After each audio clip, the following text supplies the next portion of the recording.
শীত প্রতি বছরই আসে। পৌষ ও মাঘ এই 2 মাস শীতকাল। শীতের সকাল থাকে কুয়াশায় ঢাকা। পূর্ব দিগন্তে ধীরে ধীরে আলো ফুটতে থাকে।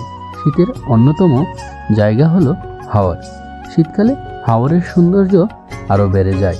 শীতের সকালে গ্রামের মানুষ নদীতে যায় মাছ ধরতে, আর কেউ বা সারা রাত মাছ ধরে সকালে বাড়িতে নিয়ে আসে।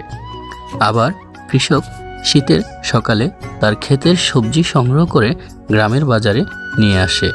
আরেকটি অন্যতম বিষয় হলো খেজুরের রস।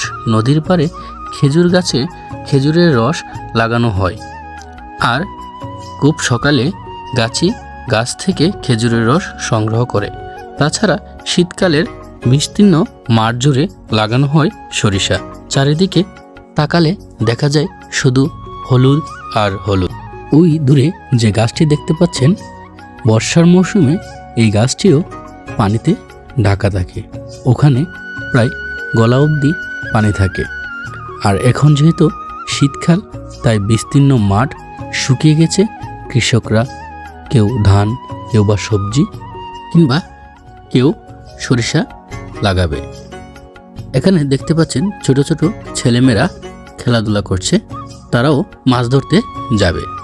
তারা প্রতিদিন সকালে ভোরে উঠে মাছ ধরতে যায়, এবং তারা নাকি 1 থেকে 2 ঘন্টার মধ্যে 1 পাতিল মাছ ধরতে পারে, শুধু হাতে, কোনো ধরনের সরঞ্জাম ব্যবহার না করে। তারা 1 ঘন্টা কিংবা 2 ঘন্টার ভিতরে 1 ডেক মাছ ধরতে পারে।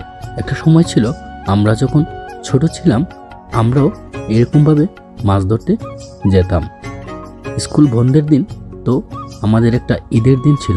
আমরা সব সময় এই স্কুলের বন্ধের দিন আমরা মাছ ধরতে যেতাম। তাদের সাথে কথা বলতে বলতে দেখলাম তাদের মতন আরেক যাক ছোট ছোট বাচ্চারা আসছে মাছ ধরতে যাবে। তারা তাদের বাবার সাথে মাছ ধরতে যাচ্ছে। আসলে শীতের গ্রামের সৌন্দর্যটা এইটা।